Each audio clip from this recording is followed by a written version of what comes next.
Welcome in to another edition of the Junkyard Dawgcast. I am your host, Benjamin Wolk. I am joined by Jordan D. Hill. It is a Stay Wolk UGA recruiting show edition. And per usual, we've got plenty to talk about, but we are in that time of year where, especially in the class of 2027, things are really starting to take shape, whether that be a legacy commitment that we're going to talk about, whether that be me going on the road to go see a lot of these top recruits that Georgia is starting to narrow in on. And of course, we know every single practice that Georgia has, Tuesday, Thursday, Saturday, but especially this upcoming Saturday, it's going to be a big visitors weekend. As always, we'll do arrow pointing up. We'll do predicted commit. We don't have an interview this week because we have plenty to talk about, but just know we've got a few guys lined up that we're going to have coming down the stretch here as we start looking ahead to official visits, as we get into official visits that you guys are going to be really, really excited about. But Jordan, it's been a few weeks since we've done one of these recruiting shows. It might have been right before, or I think we might have dropped it while I was on my little Euro vacation, but I'm glad to be back talking recruiting with you. Absolutely. And I was going to give you the opportunity if you wanted to talk at all, or if you were saving that for later in the show. But yeah, the last time we recorded was right before you went on vacation. So if you want to shout out, look like just from following along on Instagram that you guys had a good time. I won't go too into, I don't want to make anybody feel jealous about how awesome my trip to Italy was. And I also don't want to recall too many memories so that I have to remember that I am, working. I do have responsibilities, unlike I had during that week that I was over there. So I had an amazing time, but I'm ready to talk some ball. I'm ready to talk some recruiting. Well, one thing I did want to say, if you take another trip like that, next time I want you to do, I see a lot of people do this. I know Wes Blankenship likes to do this, like post stuff, from Italy and be like, man, Toccoa, Georgia, nothing like, what I mean? Just like really, just to really play up, man, the sights and sounds of the Peach State. Absolutely. No, I had some visions maybe of jumping on a podcast with y'all at one point while I was over there. I know Jeff Sintel, shout out our friend over at Dog Nation, did the live from Norway, I think it was last summer when he was he was on a family trip over there during commitment season as it was going on. I think it was maybe Caden Prothrow's commitment. So I did think, I was like, maybe I should hop on with Jordan and Kip at some point just to do a live from Florence, Italy. But I decided to let my wife actually enjoy her time on her trip and not me pulling any funny business like that. All right. There was some big news that happened last weekend. And if you haven't read about it over at Dogs 24/7, I encourage you to go over to Dogs 24/7 to check it out from first thing in the morning last Saturday when Lucy Beckham in South Carolina, offensive lineman Ty Johnson committed to Georgia. Our national analyst in the state of South Carolina, Anna Adams, she had a chance to connect with Ty Johnson, had a really good Q&A with him, breaking down why Georgia, as well as what Georgia should be expecting from Ty Johnson as a prospect. I had a chance to connect with Ty Johnson where he told me the story of when he knew it was Georgia, why he knew it was Georgia. And we're going to get into a lot of what he shared with me here during this episode. But before I get into any of that, Jordan, I mean, just from your point of view, I mean, what did you make of Georgia adding Ty Johnson as an early offensive tackle in the 2027 class? Really like the addition. I would have to imagine, and Kirby Smart has talked about this before, that he is thrilled that Georgia has quite a run here lately of legacy guys that are pretty talented prospects.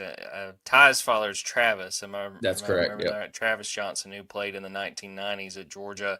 And yeah, I mean, I think that this is a guy, we've got him at 6'5", 300 pounds.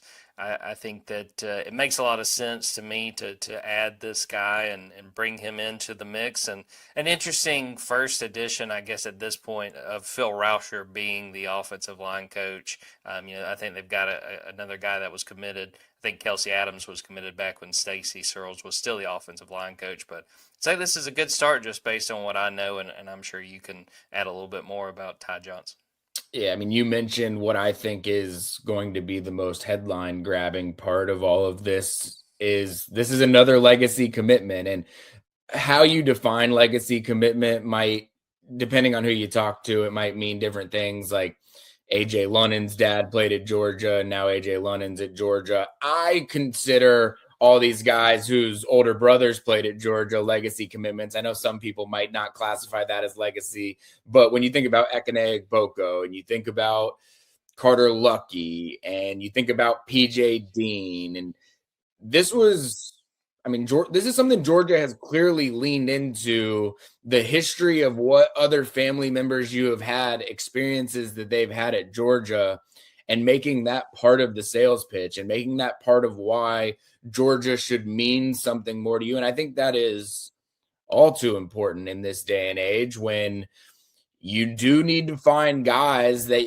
you believe will be there for an extended period of time, that they will buy in to what Georgia means more so than just, hey, here's a 9-10 month paycheck for me to be able to go try and be a starting offensive lineman there. Like Georgia knows, especially on the offensive line and defensive line, that's a really important thing to have to be able to lean on. And so you mentioned it. Ty Johnson's dad, Travis Johnson, was an offensive lineman at Georgia in the 1990s. I haven't been able to verify this, but I have been told that he roomed with Kirby Smart at one point in the 1990s.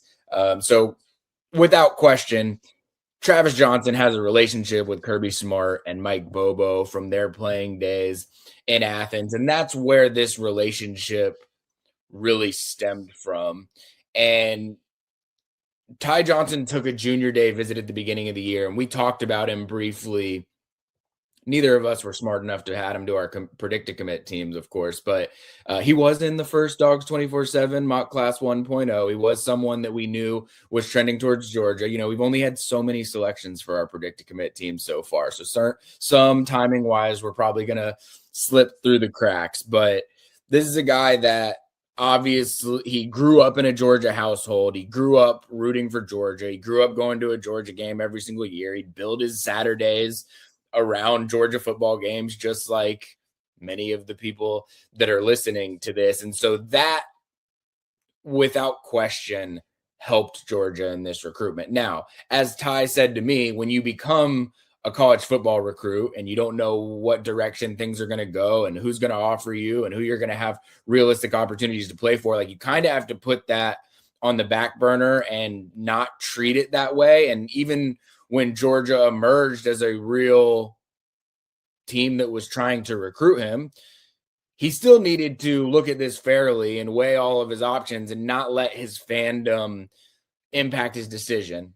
He admitted that became really, really hard once Georgia proved to him how much they wanted him in the recruiting class. So he takes a visit mid-January. I think it was that first junior day, January 15th, January 16th range. And he comes up on that junior day visit, and Stacey Searles was still the offensive line coach at the time, but I think that Georgia was aware of Stacey is going to be taking a step back into an off-field role. Phil Rauscher is going to be the next man up on the offense as the on-field offensive line coach. And then, of course, we mentioned his name a lot, but Edmund Kugbilla really is the recruiter when it comes to the offensive line. He does a lot of the behind-the-scenes work to get these guys on campus, establish these relationships. And so Edmund Kugbilla did an unbelievable job there in the middle of January. And I think that Georgia, maybe with Ty Johnson more than some other offensive line prospects, was pretty straightforward with what the plan was going to be for the offensive line coach moving forward. And this was, before it became public knowledge that it was happening that way, he was made aware of what the plan was going to be for Phil Rauscher and beyond. So that right there probably should have been a signal. Georgia really wants this guy because they're letting him know in advance, this is what changes are going to be coming to the offensive line room. But he takes that junior day visit. I remember talking with Ty immediately after that junior day. And sometimes you just ask some of the basic questions to kind of ease your way into an interview with a guy. And I asked him, like, what was the highlight of your visit? Just something very baseline. And at the time, I didn't believe that he had an offer yet. I hadn't been told that he had an offer yet. And then sure enough, while he's answering that question and talking about something else, I look down at my phone and I see that right before we've hopped on the phone, he's sent out a tweet saying, blessed to receive an offer from the University of Georgia. So I end up cutting him off, and I'm just like, Ty, like, come on. I asked you what the highlight of your visit was, and you're talking about going through the nutritional facilities and the weight room and all that stuff. And it's like, you just got an offer from your dream school. That has to be the highlight of your visit. And he was like, well, yeah, I mean, I guess if we're going that route, like, I guess I had two highlights of my visit, but yeah, the offer.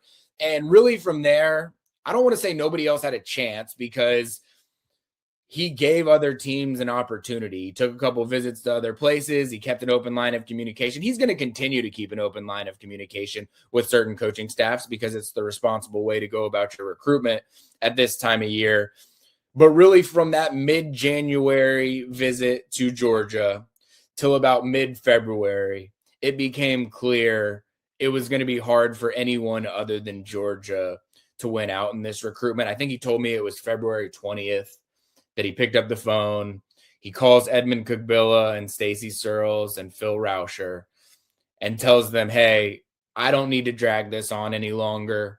I want to commit to the University of Georgia. So he silently commits to the offensive line coaching trio, and they say, call Kirby Smart and Mike Bobo right now. So he picks up the phone, calls his dad's old college buddies, and lets them know that he's going to be committing to the University of Georgia. He said that the reaction from all five of those coaches was what you would expect it to be when you're adding a big-time offensive tackle to your recruiting class.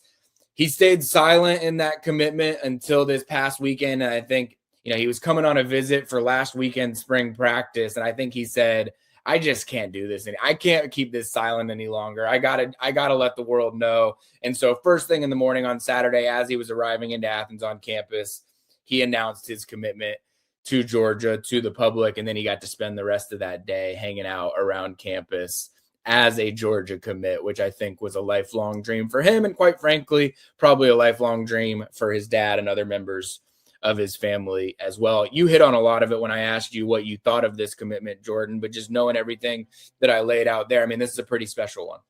Yeah, and I really commend him for considering, as he was coming up as a recruit, that, look, Georgia may not be an option. I mean, I think you have to kind of come to terms with that, no matter how much you love a school, that doesn't mean the school will necessarily love you back. And I think from what I've seen, there's been a lot of positive, reaction to Georgia getting another legacy recruit. And I don't think there's a lot of people that question this, but I was sitting here thinking about this. I don't think that any fan should be concerned that, well, Georgia just gets these easy guys. Georgia gets these guys who love Georgia, and they could get better players. I'm very confident Kirby Smart's not gonna offer a guy, and certainly not going to accept a commitment from a guy that they don't think they can come in and they can play, and they can be an all SEC caliber player, or be a guy they can depend on. And I think there's a piece of this too with Kirby. It's worth keeping in mind this transfer portal era. I think that he knows that, let's get this guy, and there's probably a better chance he's going to stick around. He really loves Georgia. And again, I'm not saying that that's the only reason they took him. If they didn't think he could hang, they wouldn't have offered him in the first place, and most certainly would not have, accepted his commitment. But I think that they understand there's a value in a guy that, his heart really is at Georgia, and that they see his potential. I think that they understand there's a lot of value there, and I think it's no coincidence. I think that that's a piece of the puzzle when you look at the legacy guys they've added. Some of the guys that have brothers currently playing for the team. I don't think that's a coincidence that Georgia staff has done this in recent years. Yeah, make no mistake about this one. Georgia views this guy.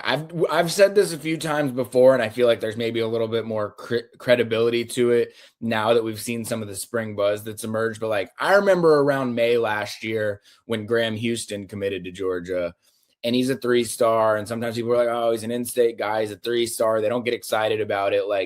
I promise you, I'm not going to hype up players that Georgia doesn't feel very confidently about when they're taking their commitment. And I would, when we talked about Graham Houston, we talked about Zyke Helton as guys that Georgia thought way more highly of than maybe the industry services did, maybe some other schools that were recruiting them did. I put Ty Johnson right in this category. Don't think of this as just your run-of-the-mill 3-star that Georgia's only taken because he's a legacy. It is far from that. This guy's 6'6", 305 pounds, has all of the length necessary to play offensive tackle at Georgia. Sure, he could scoot inside and play all 5 if you asked him to, but he has every measurable necessary to be able to play offensive tackle. Jordan, do you have highlights of his pulled up? Yeah, let's get those running for those that are watching on YouTube as well. And like I mentioned there, the plan for this guy is to play offensive tackle at Georgia. You're seeing in his clips at the high school level, he plays right tackle by and large for his high school team, and he thinks that's where his home base is going to be when he arrives at Georgia. Sometimes when you see 3-star prospect with offensive linemen, I think people have the tendency to say like, oh, this guy maybe doesn't have the length or the measurables or the size or whatever to be able to play tackle. And you just say, oh, they're probably going to bump inside at some point. I don't necessarily think that that's the case here. And this guy has really long arms measured. He is a legit 6'6". I mean, when you talk about Georgia and offensive tackle, they're really looking for, they want that height, they want that size. But that arm length is a really critical component for them to know, does this guy have the length to be able to play tackle at Georgia? A lot of people that we've seen come through Georgia in the past, you could describe this way, but he's a nice guy. I swear he's a nice guy, but he has a mean and nastiness about him when he steps on the field. And you can see he loves to finish in his clips, like whichever defensive linemen are matched up against him in these clips, they're eating a lot of dirt at the end of these clips because he does not leave any down unfinished. This is someone that I expect to see rise in the recruiting rankings. I'm not saying he will rise because I don't make those decisions, but someone that I expect to see rise in the recruiting rankings based on how I know Georgia feels about him, but not just Georgia either. Other staffs that were recruiting him, I know were really, really high on this guy compared to where he sits in the industry rankings right now. And yeah, I mean, you pair that with Kelsey Adams. I think Georgia should be really, really excited about what it has at offensive tackle in the 2027 class already. And I'll add this. I've been told that Georgia is planning to take 3 to 4 offensive tackles in the 2027 recruiting class. So by no means, if you're saying, should this have me worried about Joshua Samapel over at Douglas County? Should this have me worried about Jimmy Callis up from the state of Pennsylvania? My answer to that is an unequivocal no. You should not be worried.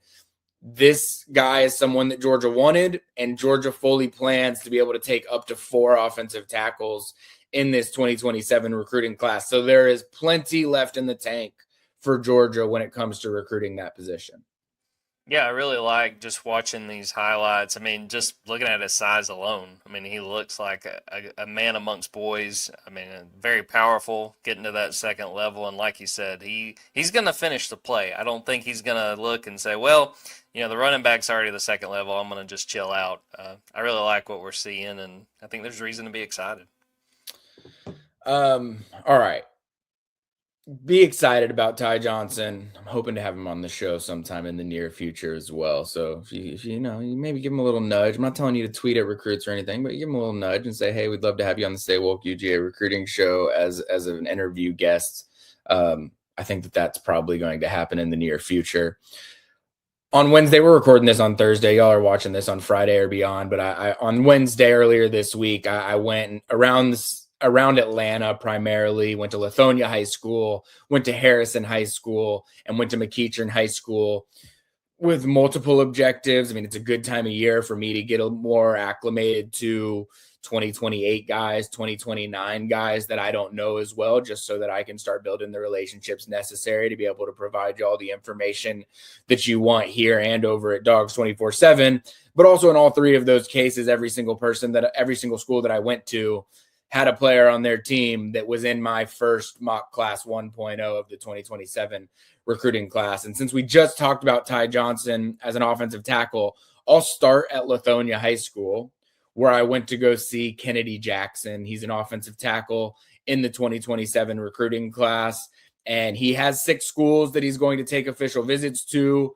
Georgia is among them. This is a guy that Georgia is pushing for very strongly. They want this guy badly. And I just mentioned earlier, like, Georgia's going to take 3 to 4 offensive tackles, probably 4. I'm leaning towards Georgia taking 4 at this point, because you look at it, they've already got Ty Johnson. They've already got Kelsey Adams. You've got Joshua Sam-Appel that you're right in the thick of things for. You've got Jimmy Callis, who you're right in the thick of things for. And then you've got Kennedy Jackson over at Lithonia High School, who I don't think it would be far-fetched to say that Georgia is in the lead for Kennedy Jackson right now. And there's a reason why he also was in my first mock class 1.0. I keep saying first mock class 1.0 as if that's not the most redundant thing ever. But Kennedy Jackson, get to know his name. He's 6'6", 6'7", tested really well athletically at the recent Under Armour Atlanta camp. He's playing his cards close. He's not saying outright that Georgia's his leader.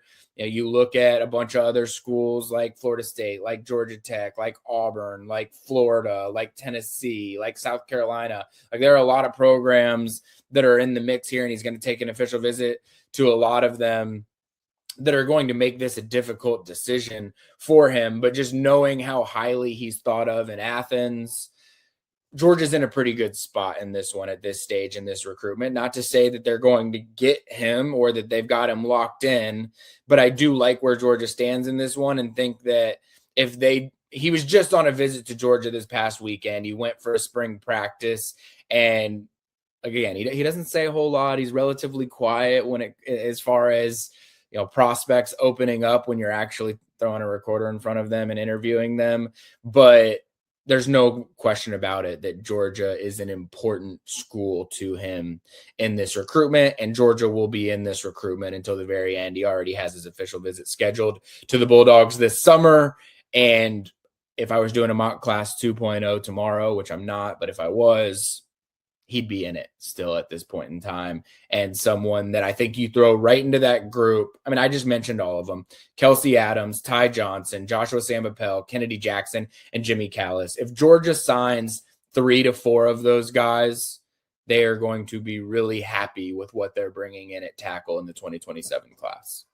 I don't know if you feel this way, Ben, and obviously some of those guys you mentioned are not in state, but I feel like this is a big year for the state of Georgia with these offensive linemen. So it seems like, you know, with a guy like Kennedy Jackson being that not really hometown team, but the home state team, I feel like Georgia could really use that to its advantage with the options they've got just in the state of Georgia alone.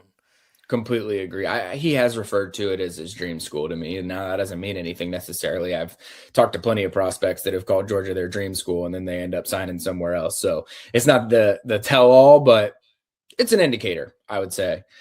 The other 2 guys that I want to talk about they're players that I had in my mock class 1.0, probably with a relatively high level of confidence at the time that I put the mock classes in. And this is not raising the alarm bells and saying neither of these players is ending up at Georgia. I want to make that very clear. I still think Georgia is heavily in the mix for both of them, but I might want to at least, I'm not trying to throw you off and predict a commit later on in this segment or in this show either, Jordan, but 2 guys that I think at least Georgia is in a fight more than I think a lot of folks have realized.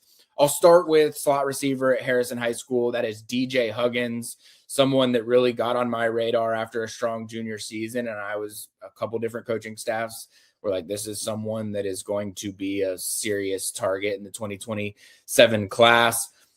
I think Georgia is still in a great spot. He took a visit to Georgia earlier this month, and he's going to take a visit to Georgia this upcoming weekend as well. So the fact that he's getting to 2 Georgia visits in that span of time, that should make you feel really good if you're Georgia. But he does have 2 other key official visits scheduled after chatting with him that I think need to be acknowledged, and that is to Alabama and to South Carolina. I know anytime Alabama's in the mix, people are going to have a little bit of anxiety just because Alabama's won its fair share of recruiting battles against Georgia under Saban and under DeBoer. So we know that that's not really changing anytime soon. But South Carolina is also one that I don't think you can discount here. And I think it's very easy for people to say, they struggled a little bit last year. There's not a ton of clarity as to what the direction of Shane Beamer's program is going to look like, beyond this season. But this is also where people can tell me whatever they want about NIL and money and how that's the only thing that determines decisions. And this is a guy that has not had these conversations with these programs yet. He has not gotten into depth financially with Georgia, Alabama, or South Carolina. But South Carolina has established itself because of the work that their passing game coordinator and wide receivers coach, Mike Fury, the work that he has done building a relationship in this recruitment. And he was earlier than Georgia was, who didn't offer him until mid-January. He was earlier than Alabama was, who didn't offer him until the beginning of this month. And so people can tell me whatever they want, that recruiting doesn't matter or relationships don't matter, because at the end of the day, you're writing a check. And I've said it a million times, I am not naive enough to think that money doesn't matter in these conversations and negotiations, but you only get yourself to those negotiations by establishing relationships. And when you're at a place like South Carolina that struggled a little bit over the last 12 months, those relationships are more important than ever, because you're not going to get to the end table to be able to have an offer out to them, to be able to negotiate that contract with that player, unless you have established a really special relationship. So Georgia, Alabama, South Carolina, those are the teams to watch here. And Arkansas is one that I think could get in the mix. Clemson has slipped off a little bit in that recruitment, which has opened the door for a potential official visit for someone that last weekend of May, first weekend of June. I think it's May 29th to 31st. So Arkansas is one that maybe could get in there, but I'm really looking at this as a 3-team battle heading into the home stretch. The one thing I will say when you consider South Carolina, I think you're on point, and I think Mike Ferry has gotten a lot of praise. I know his name has come up before. I think you've seen him, at certain practices over the years, because he's a really good recruiter. But the thing to me to keep in mind with South Carolina, this is a big year for Shane Beamer. They need to win this year, and I think even like an 8-4 season's enough. But he's on the hot seat, so maybe this is a recruitment that, what if South Carolina leads early on, but all of a sudden there's a chance that this staff does not stay in place. So I think you're spot on with the relationships part of this, but I do think when you talk about South Carolina in general, this staff needs to win this year, because if not, there might be some big changes, and that obviously would affect what their 2027 recruiting class looks like. Yeah, I think Georgia will probably be selling the demise of South Carolina and the demise, maybe not the demise of Alabama, but the downturn of Alabama in this recruitment. I think that's what Georgia will be pushing when he comes on campus this weekend.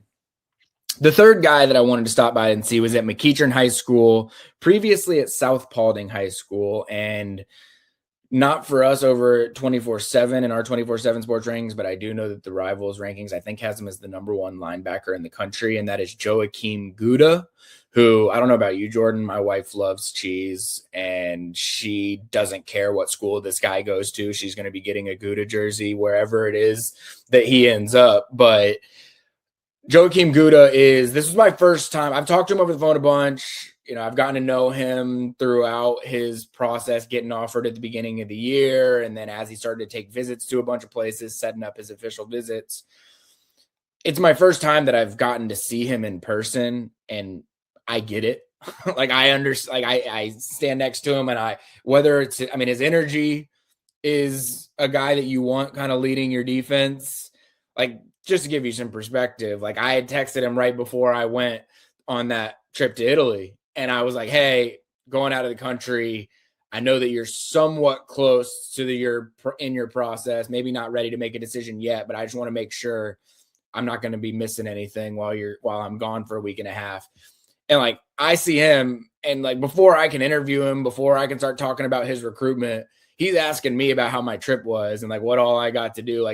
That's the type of guy that you want leading your defense. When you think about CJ Allen in the past, you think about other Roquan Smith. It's they have special traits about them that go beyond what they're able to do on the football field.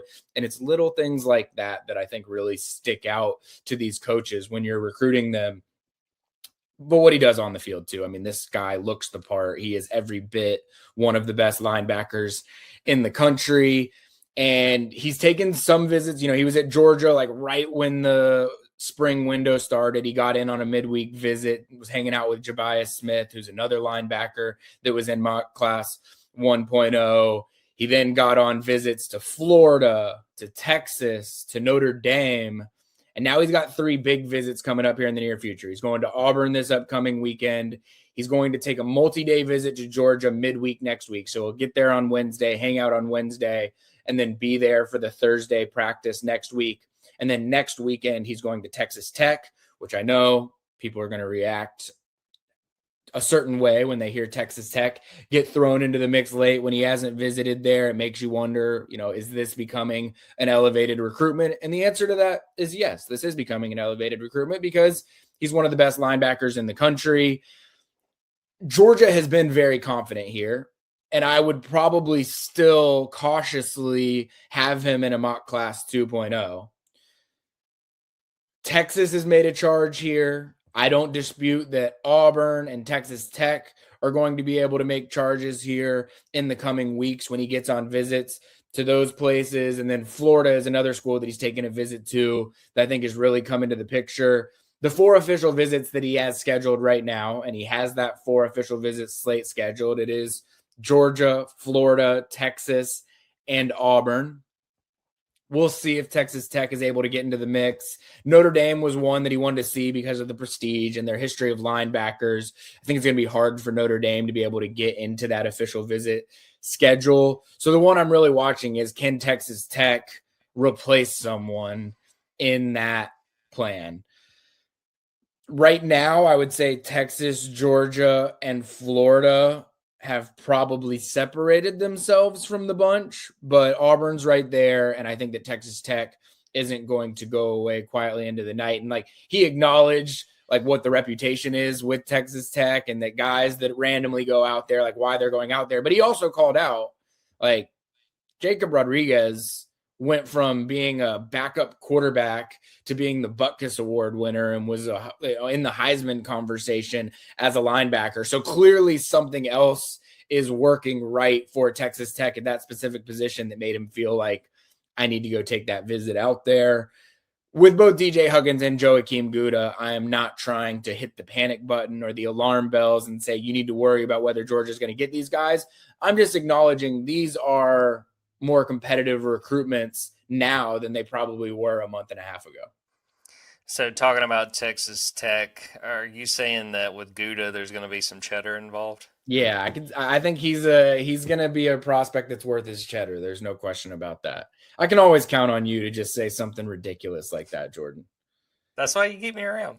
That's exactly right. All right. There will be more of that. For starters, I'm going way more in depth in my notebook than I am here. So go check out my Dogs 24/7 notebook from Thursday morning because of when y'all are going to be listening this or watching this later from when we're recording it. I will also have more in-depth individual chats with Kennedy Jackson and Joakim Gouda just because I hadn't talked with them as much a bunch recently. I had talked with DJ Huggins at length last weekend, so you can go back, a week and go look at what I've written about DJ Huggins as well, because he gave me some good insights previously, so I didn't really need to go in depth with him when I saw him on Wednesday. But plenty more of that to come when it comes to me getting around the state of Georgia now that we're really at the point in the year where the 2027 class, it's becoming much more clear who Georgia really wants and who really wants Georgia, and then me trying to piece together which of those guys are actually going to end up in Athens someday. All right. It is a big recruiting weekend coming up, Jordan. I don't want to tip off too much of what I shared in my Thursday morning notebook and what we're going to have throughout the weekend. But I do want to call out a couple of names of guys that are going to be on campus that you should just get familiar with. Okay, I know it's hard sometimes these days, and the calendar has changed and the way recruiting goes. I talk to people all the time that say, man, I just don't have a grasp for Georgia's 2027 recruiting board the way that I might have the 2022 cycle or the 2021 cycle. And that's what we're here for. That's why you subscribe to Dogs 24/7. That's why Jordan and I do these shows, so that you can be comfortable with that and know who the guys that are going to be there are. This upcoming weekend, I know everyone's super excited about 5-star running back Kimon Spell. He'll be back on campus this weekend, and I think that's going to make people feel good anytime that he's on campus, because he is the guy that Georgia does not feel like it can afford to lose at the running back position. He plays, I've mentioned this before when talking about Kimon Spell, he plays 7-on-7 football for a program called California Power that has churned out a lot of players that have ended up in Georgia at Georgia in the past. Just thinking about the last recruiting cycle, Lincoln Keys was part of that group. There have been several defensive backs, and I don't want to exclude anyone, but there have been several defensive backs that Georgia has signed over the last several years that have come from that Cali Power 7-on-7 program as well. But Kimon Spell is part of that, and a couple of his teammates that he plays Cali Power football with will also be there that are massive recruitments. One, tight end Brock Williams. Georgia-Texas battle is shaping up. Stay locked into Dogs 24/7 to see what's going on in that Brock Williams recruitment. A safety from the state of Oklahoma that we have not mentioned nearly enough, Samaj Stanford. And I'll say this too, another guy that's on that Cali Power team, and I haven't confirmed yet whether he's going to be on campus this weekend, but he does have an official visit scheduled with Georgia, also from the state of Oklahoma. So Oklahoma's doing something right at safety in the 2027 class. Is a guy named Caleb Dillard. When I spoke with Kimon Spell a month ago, maybe a little over a month ago at this point, I said, like, who are the guys you're trying to bring with? And he mentioned Brock Williams. He mentioned Samaj Stanford. He mentioned Caleb Dillard. And Brock Williams, we know a bunch about. We've written a bunch about. It's been clear that he is strongly considering Georgia. But Samaj Stanford and Caleb Dillard are names that cannot be ignored. They are going to take official visits to Georgia, and Kimon Spell is not bringing them up by accident. Like, he's not wish casting by saying, oh, I hope these are guys that have interest in Georgia someday. These are guys that have legit interest in Georgia. He doesn't play with Cali Power, but you could throw Khalil Taylor into that mix as well, a prospect from the state of Pennsylvania, wide receiver whose film, you know, sometimes, Jordan, you know this. I watch some film on guys. I start to watch guys play, and I fall in love with the game of certain guys. Like, just, this is not relevant to Georgia football recruiting, but you know this is how I was with Darius Acuff this year. Like, I don't know what it was, but early on, I mean, really it was the game that Georgia beat Arkansas where I'm just like, man, I love watching this dude play. And I think that people are now, March is here, and everyone loves watching Darius Acuff play.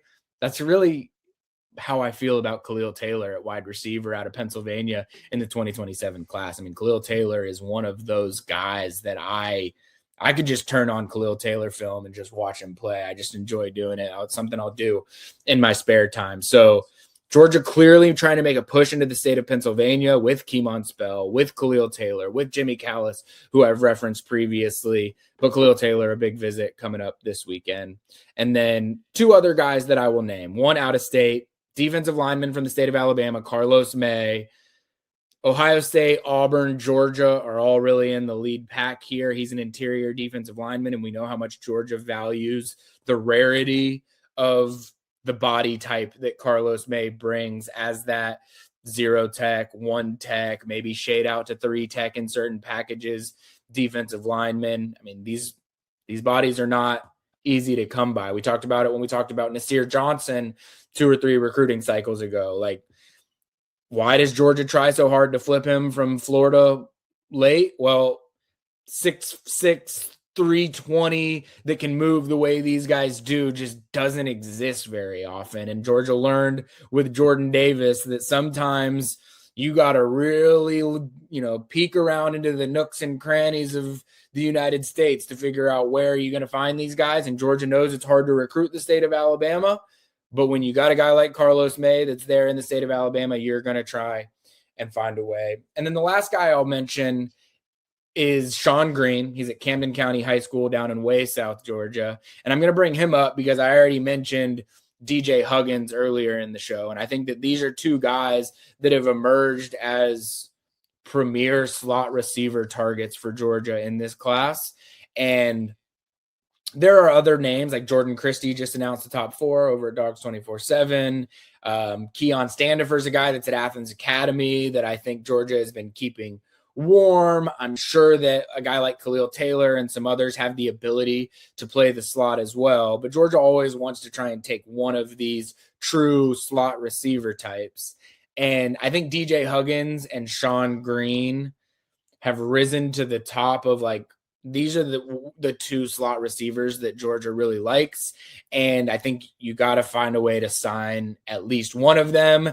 I don't know who I would favor at this stage. Like I could see it going either way, DJ Huggins or Sean Green. And Georgia may not be the one that makes that decision, right? Like one of those players might end up making that decision and Georgia has the decision made for them. If Georgia's having to pick and choose between the one of the 2 of them for that slot receiver spot, boy, that is a complicated decision to make. And I don't envy those that have to make those decisions, but a lot of prospects. And that's just who we have right now and who I find relevant enough to bring up on this show. Saturday, March 28th is going to be a big recruiting weekend with a lot of top targets at Georgia this upcoming weekend.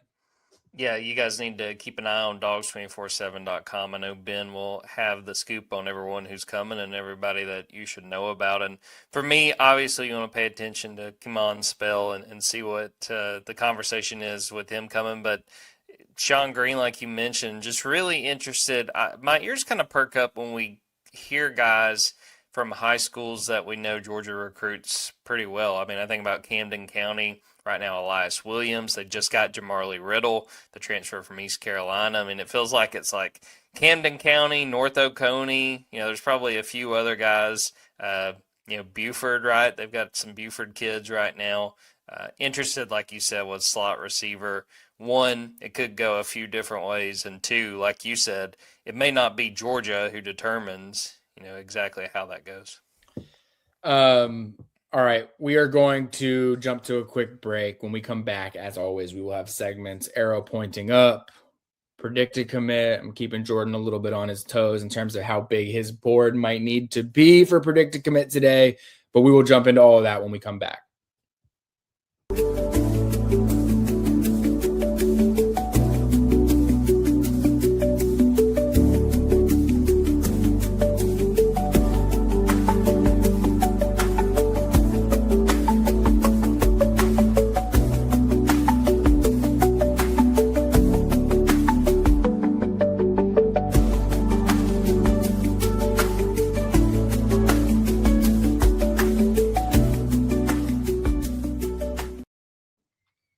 All right, Jordan, arrow pointing up. I'll start here because I'm going to be thoughtful and let you start when we do predict a commit later in the show.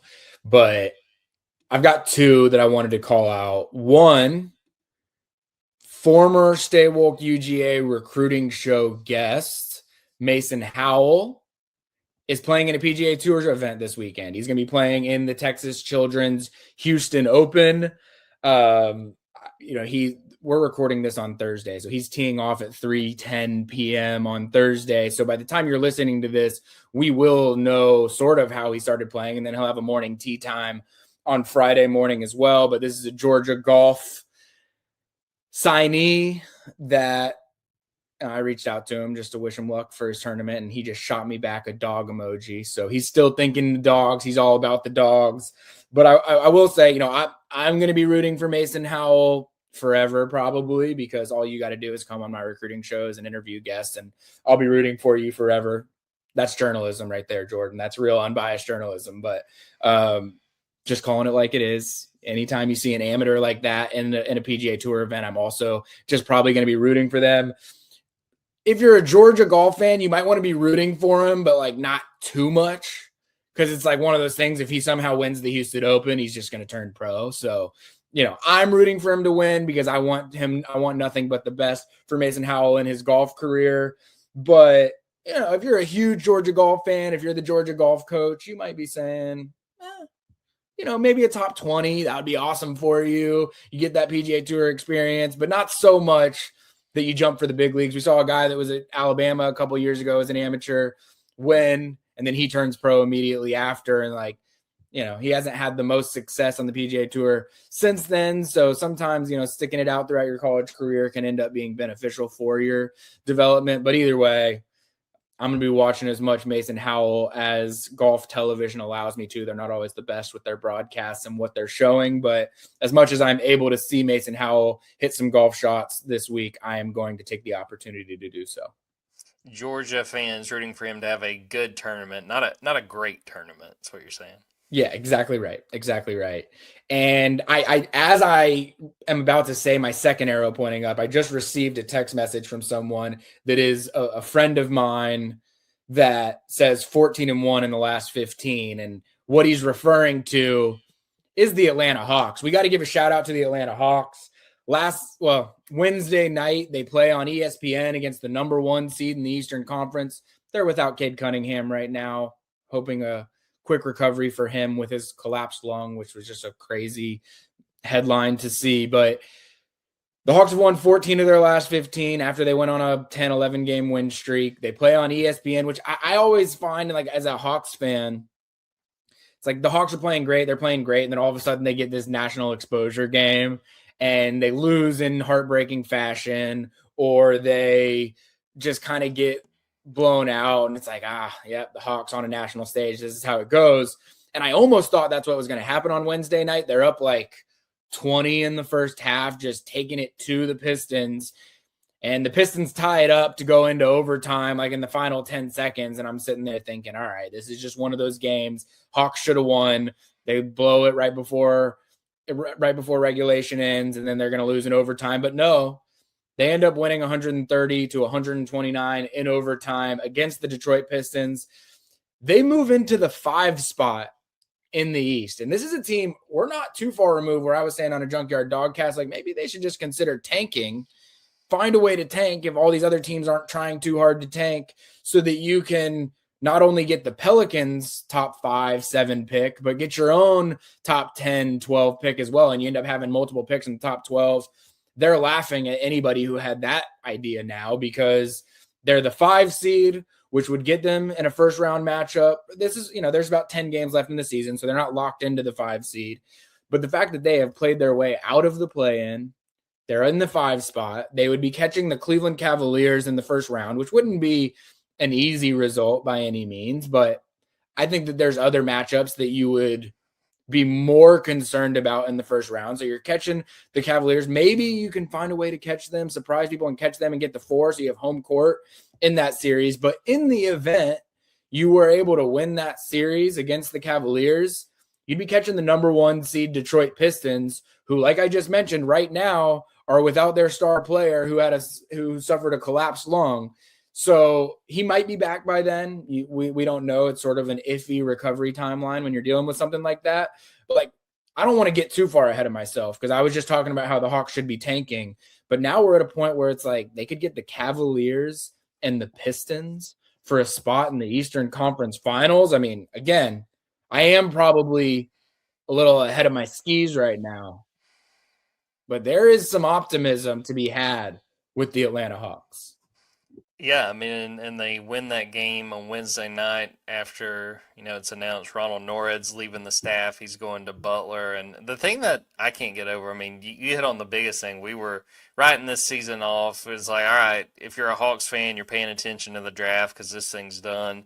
And, I mean, for what they've done, in the last couple of weeks is absurd. But I still can't get over the Jonathan Kuminga for Kristaps Porzingis trade. I mean, downright just – highway robbery. What a job by the Hawks there.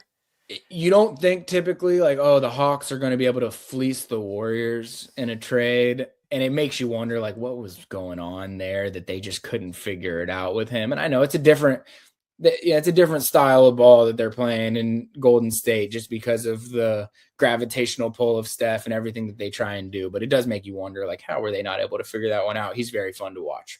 All right, Jordan, what you got? All right, arrow pointing up. I'll start with Ryan Gosling. Big week for Ryan Gosling. Project Hail Mary has come out, and saw that Wednesday night. Highly recommend it. We were talking about this in a group chat with me, you, and Kip. I haven't read the book, but apparently the book is really good, but very much enjoyed the movie. Want to shout out to I don't know if anyone who watches or listens to this listens to the Rewatchables, the Ringer podcast where they talk about old movies, but they did The Nice Guys that he was in with Russell Crowe. That's one of my favorite movies of probably the last 10 or so years. And then he was also in promoting Project Hail Mary. He went on the New Heights podcast with the Kelsey brothers, and he acknowledged the meme from Remember the Titans that everybody knows he was a liability at cornerback in that movie. So Ryan Gosling's one of my favorite actors right now. I still need to catch up. A few weeks ago, he hosted SNL again to kind of promote Project Hail Mary, but he has been routinely very, very funny on SNL. I still got to catch up there. Again, highly recommend the new movie. Hope folks who are watching and listening check it out soon. Probably an underrated actor just because I think a lot of people do think of him as the liability at cornerback and Remember the Titans. And so that's not something you're going to get off your reputation very easily. Like when you're a liability at corner, this is just a lesson for cornerbacks out there. If you're a liability at cornerback, people are not going to forget that. It doesn't matter if you're an Oscar award winner or not. You're going to have to fight through that. But yeah, I want to read. I was recommended the Project Hail Mary book just before the movie was going to be released in theaters. And it's like, I know some people are going to be saying, just go buy it or get Audible or whatever. I'm old school. All right. I use the Libby library app where I can get my audio books. I actually go get these physical books from the library, and it's just a hard book to come by right now. So I might have to, normally I like to read the book before I go see a movie. Might have to do it out of order for this one, just so I can see the movie in theater, and then I'll read the book after the fact. But yeah, I've only heard positive reviews about the movie. Yeah, written by the same author who wrote The Martian, and I read that one and very much enjoyed that book. So definitely, I need to catch up on the book too. A couple other ones, arrow pointing up. Insane basketball coaching carousel. We're talking North Carolina's open. Is Billy Donovan maybe coming back to coaching? Kansas could be open. You've got verified Twitter accounts saying Bill Self is stepping down. And, can we just talk about how messed up X is? That now when you see a verified account, you're less likely to believe it than you would, any other time. Bill Self has said he hasn't decided yet. So could have North Carolina open, could have Kansas open. And then we got to talk about what happened shortly before we started recording this on Thursday.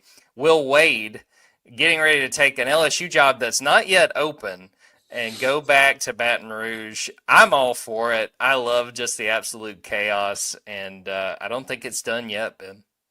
That's so LSU. Like the way it played out with Will Wade, and then he has to leave, and then now, in Will Wade's defense, looking at what he was wiretapped on now, when we think about what the world is, it's like the fact we had, government-led investigations going into stuff like that with the world that we now live in, it is kind of ludicrous. So I understand the forgiveness that he's received from LSU and others, but it is just kind of funny to think the full circle that went on there. And like you said, when I saw the Will Wade thing, I was like, I didn't know LSU was even open yet, but I guess it's not.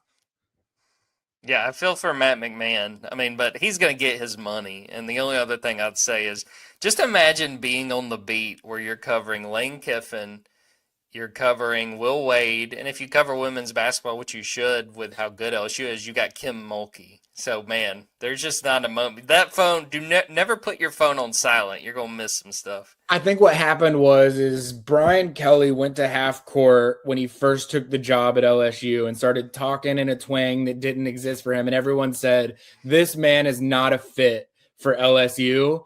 And LSU's athletic director said, I am going and hiring every perfect fit that ever existed for LSU football. I think Lane Kiffin, Will Wade, and Kim Mulkey embody LSU as good as any trio of coaches do for any school in the country. Only other thing I'll say, arrow pointing up, baseball season. Now, mark it that I did not say Braves baseball season. I'm very concerned. I'm gonna put the over under at 86.5 wins. This pitching rotation is a disaster. They've already lost Jerson Profar because he can't stop taking steroids. What a hard thing, really feel for that guy. But I love baseball season, so excited it's back, and gonna try to get out to Truist a few times this year. Yeah, it was. The next time that I know I'm going to get out to Truist, I'm going to an Eagles concert that's at Truist in May. Shout out Sarah, my wife, giving it as my little anniversary present. I'm excited about that one. But I don't know. It's hard to get inspired by the Braves right now. But it was nice. There, if you have Netflix, there was some baseball on net. Opening night was on Netflix. You could watch Aaron Judge get a golden sombrero, 4 strikeouts in the first game of opening night on Netflix. But yeah, it's fun. Like, baseball is just great filler TV. Like, you can have baseball on at all times throughout the year, and that's nice. I like it. All right. Predict to commit. As I said, Jordan, I got to go first with arrow pointing up. You're going to go first with predict to commit. I haven't decided yet how many we're going to do, but that'll we'll see. So your picks and my picks might determine how many more picks that we end up doing. As a refresher, Jordan has this handy dandy predict to commit graphic for those that are watching on YouTube, Twitter, or Facebook. My team: tight end Brock Williams, defensive lineman Seth Tillman, defensive back Jaden Aparicio Bailey, offensive lineman Abram Eisenhower, and defensive back Chance Gilbert. Jordan has defensive back Adrian Cole, who I will just say just messaged me while we were here and is saying that he's going to chat with T-Rob later today to try and get an official visit set up. So a little intel that we're dropping here in the middle of predict to commit. Wide receiver Amari Patterson, defensive lineman Marcellus Young-Casario, who also just set up his official visit to Georgia earlier in the week. Offensive lineman Jordan Agbanoma, and wide receiver Eric McFarland. I like what our teams are looking like right now, Jordan. There's some hits, there's some misses. I won't tell everybody what I know is a hit and what I know is a miss, but there's definitely a fair share of hits and a couple known misses on both of our teams. I'll let you start. Where are you going? Appreciate the kind words there as I pull up who my pick is going to be, and this is a guy I will say I already had him on my list before you started talking earlier, but you really kind of bumped him up my board with what you had to share, and it's Kennedy Jackson, the offensive tackle from Lithonia, 6'6", 297. Again, you hit on the fact that there's probably going to be, there's going to be some guys that Georgia gets on this offensive line that are not from the state of Georgia, but I just keep coming back to, when in doubt with the options they have in state, I think you're going to see them really work really hard to keep some of those guys and try to build that great wall up front with quite a few guys from the Peach State. So I'm going to go with Kennedy Jackson.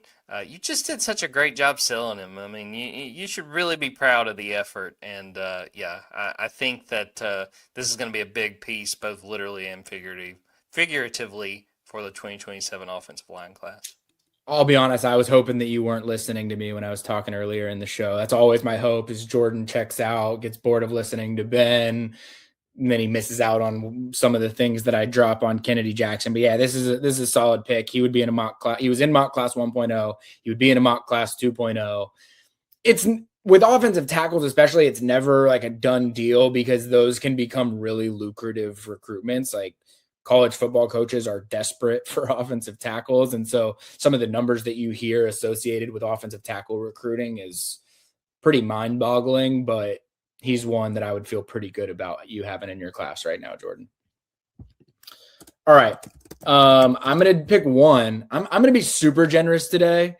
We're not snaking it. I'm going to pick one, and then I'm going to let you pick another one. So I don't know why. I'm in a good mood today, and so you're getting the benefit of that. All right. I'm torn here. I am going to go with a name that we have almost not talked about at all. And it's a little bit of a risk just because I am relatively new to his recruitment. And I have, just to be very clear, have not been told that he is committed to Georgia or anything like that. Defensive lineman from the state of Florida. I believe it is Palm Beach Central High School. And his name is Tyler Alexander. He was on a visit this past weekend, and I'll call out a couple of other defensive linemen that were on campus as well. Marcus Fakatu is one of the top 10 players in the country. He was on that visit. Seth Tillman, who I already have on my predicted commit team, he was on a visit. Marcellus Young-Casario, who you already have on your predicted commit team, he was on that visit. But Tyler Alexander was up there as well. And I take particular attention to guys that I don't know as much about when they're on visits, and then I start seeing certain types of treatment that they're receiving while they're on that visit, things that they're getting to do, who they're spending time with, how much time they're spending doing certain things. And I know this is a guy that spent a lot of time with Marcus Fakatu, spent a lot of time with Seth Tillman. I think they all went out together as a group with Trey Scott, and someone that was not even a consideration for me when I was putting out mock class 1.0. But I talked about Carlos May earlier. When you're talking about these interior defensive line targets, there are so few of that nose tackle 0-1 technique type of defensive linemen that when you start seeing someone have real interest in Georgia that fits that mold, I pay very, very close attention. Tyler Alexander absolutely should be someone that is in consideration for my mock class 2.0 and someone that I think Georgia made serious ground on when he was on campus last weekend. Yeah, he was someone I considered. He ultimately did not make the cut for me when I was considering, my board and who we might go with the predicted commit this week. But a lot of buzz about him. I can't remember if it was Tom Loy. Someone was on our board earlier this week, adding to what you had already reported on Tyler Alexander. Yeah, so Zach Blowstein, shout out, is also going to be doing. Go follow Zach Blowstein. I'm actually going to, while I know this is not great podcasting, but he's going to be doing a lot of he's been our Florida State guy for a while, doing Florida State recruiting. I don't know if this is breaking news, so maybe I'm stepping a little out of bounds, but he's going to be taking over like coverage in the state of Florida. Z Blowstein 247, Blostein, Z Blowstein 247. We know Georgia recruits the state of Florida as well as anyone that's not in the state of Florida, sometimes better than teams that are in the state of Florida. He's someone that you're going to want to follow because he is going to be crushing it when it comes to state of Florida recruiting coverage for 24/7. Zach does a fantastic job. I'm glad you shouted him out. All right. So you've taken Kennedy Jackson. I've taken Tyler Alexander. You're getting another pick. I'm not ruling out another one after that, but you're getting another pick right now. Who's it going to be? So I've got my pick made. I just want to just test what position. Don't tell me the name. I've got my pick. What position do you think I'm going to take? I think you're going linebacker.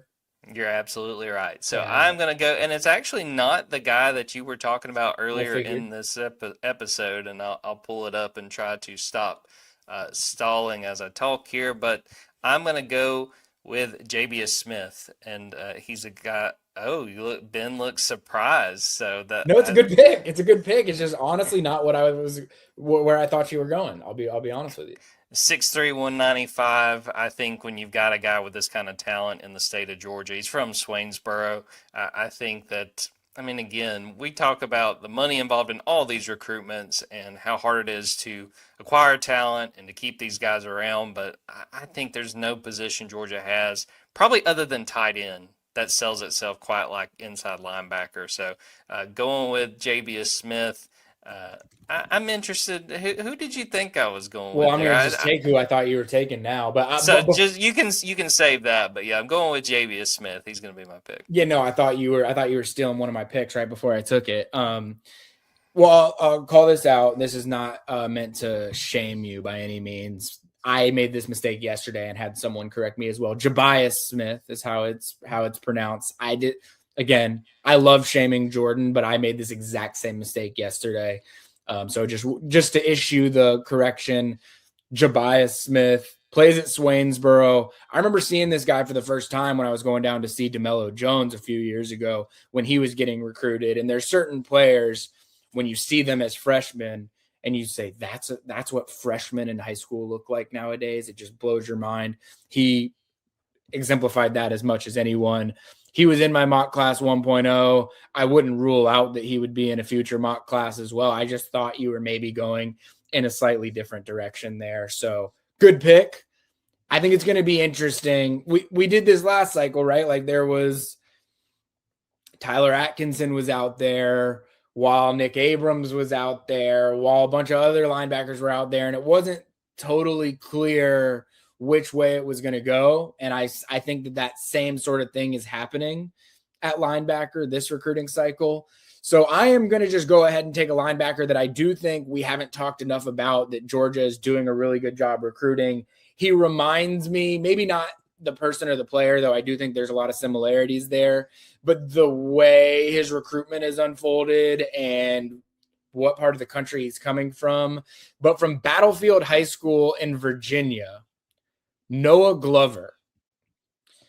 I did not have him in mock class 1.0. I mentioned him in a side note at the end of my linebacker tidbits, basically saying, remember this name. Don't forget this player. He's someone that absolutely should be considered and that Georgia is recruiting really, really well. So I can draw a lot of similarities to Nick Abrams. I know Nick Abrams was from Maryland. He's from Virginia. So the more natural geographical comparison might be Chris Cole. There's probably some fairness to that as well. But we know that's a couple of recruiting cycles in a row where Georgia has gone to the Mid-Atlantic and found someone that they really, really like. Noah Glover is the number 10 linebacker in the country, number 152 overall player in the country. So a highly ranked 4-star prospect.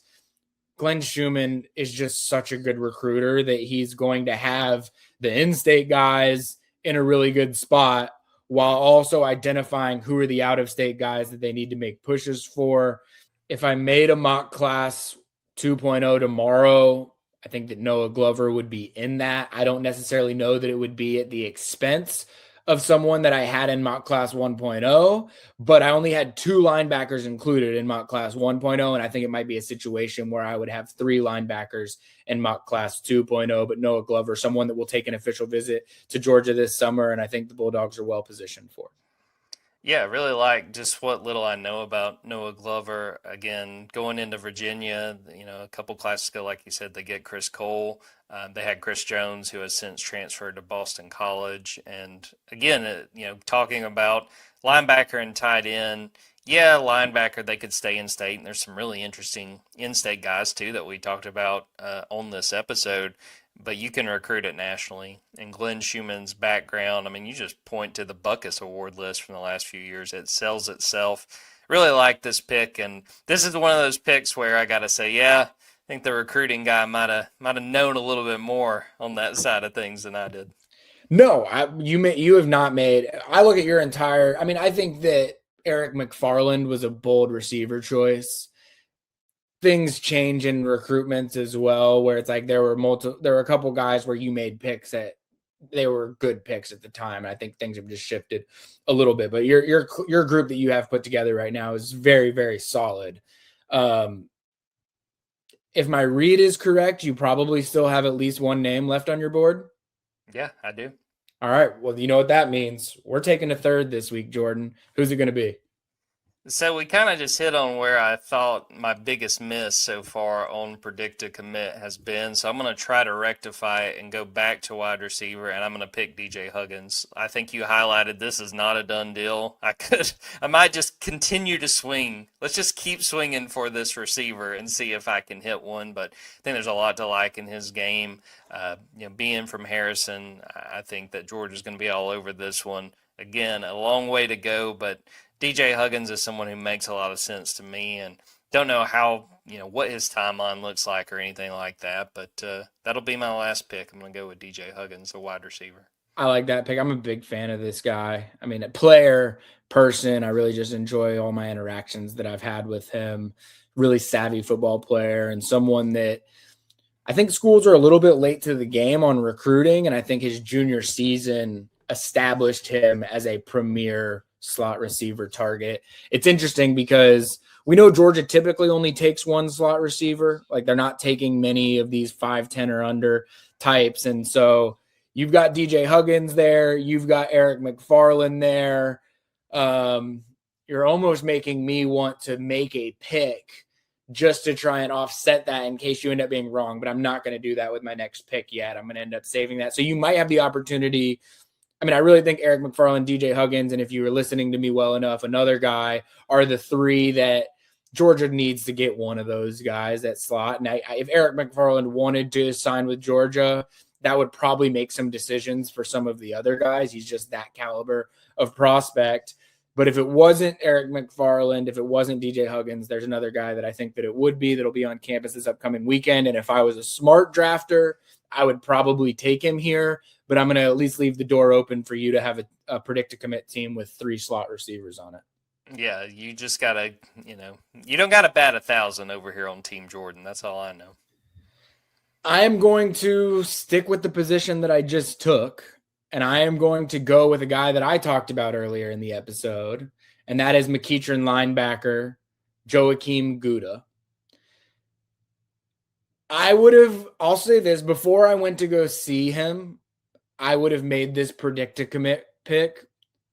No hesitations, no questions asked.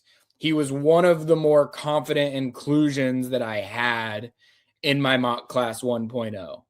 This is where we're in a time of year where doing a predict to commit team is a risky job because things can change quickly. And I'm not saying that it's changed quickly. It's just he's been able to get on visits to Texas and Florida, and Texas and Florida are absolutely making him think about things. And look, Georgia's going to get him on campus for 48 hours about a week from now, and that is going to be a critical visit for Georgia to make sure that they are keying in on the guy that I think is emerging as the best linebacker in the state of Georgia. If Georgia could somehow, if my predicted commit team hit and Georgia had Noah Glover and Joakim Gouda as 2 of their linebackers in the 2027 recruiting class, we've said it a million times, like Glenn Schumann almost deserves a statue for the way that he's able to stack linebacker classes at Georgia. This would be one of the most impressive ones yet, in my opinion, if Noah Glover and Joakim Gouda, and heck, if Jabaiah Smith was the 3rd in that group as well, if they were able to put that linebacker class together, man, that would be something absolutely special. And so, yeah, I'm just going to take the opportunity to try and secure my linebackers that I want this cycle. And I think Georgia will hit on at least one of Glover and Gouda, if not both. The thing that I've learned in covering Georgia, there was a few cycles where, I think it was like when Georgia signed T.J. Allen and Raylan Wilson, I was like, all right, this next year, like that class, it can't be that good at linebacker. They just had it. Well, then they go get, 3 different guys. I think that was Chris Cole, Justin Williams, and Chris Jones. And then it's like, all right, well, that next class, I mean, it's not going to, and then they did it again. So, yeah, I am confident they'll stack linebacker, and Gouda, that gives us a lot of opportunity. That's all I'll say. If they add Gouda to this team, we're going to run it right into the ground. No, I was even talking with him yesterday after we got done doing the interview. We were like, we got to just find a way to get you some cheese steals. Like these schools or these companies should be like falling over one another to be able to get Gouda a cheese sponsorship. So I think that one's probably, in this day and age, probably only a matter of time. And once he becomes a top prospect, I don't know if Austin or Gainesville have any cheese brands that are based out of there, but I think Georgia will be hoping that that's certainly not the case. Kraft, call us. Yeah, that's right. All right, Jordan, appreciate you as always. Another great show. Stay locked into Dogs 24/7. I'll use this opportunity to say now is as good of a time as any to subscribe to Dogs 24/7. Jordan has been crushing it when it comes to spring practice info. There's, of course, been a ton of recruiting going on. Kip Adams, Olivia Sayer are always bringing the goods to the Dogs 24/7 site as well. So please subscribe. And if you're watching this on YouTube, like and subscribe on YouTube. We really appreciate it. If you're listening on Apple Podcasts, which is actually, shout out, I've done this before, but shout out our Apple Podcast audience. It is a mega audience. Like, it is a much bigger audience than I realized when we first started doing this. So please shoot us a 5-star review. Just give us some feedback over at Apple Podcast or Spotify, wherever you're watching. Please show us your support there. I don't like to beg, but I'm going to beg here on this one. So thank you for everyone. Jordan, any final thoughts before we call it a show? No, enjoyed doing this, and looking forward to, I'm about to go on vacation. My wife and her family, we're all headed to Cancun, so going to enjoy a week at the beach and come back maybe tan, probably burnt. But then we'll get through the second half of spring and keep this thing rolling forward. All right, Jordan. Well, enjoy yourself on that trip. As you know that I did, please check out Kip and I know that you think the world will burn over at Dogs 24/7 when Jordan's away, but I promise Kip, Olivia, and I will find a way to, at the very least, keep the ship afloat. But for Jordan Hill, I'm Benjamin Wolk. We appreciate y'all for joining this Junkyard Dawgcast, another Stay Wolk UGA recruiting show edition, and we will see y'all next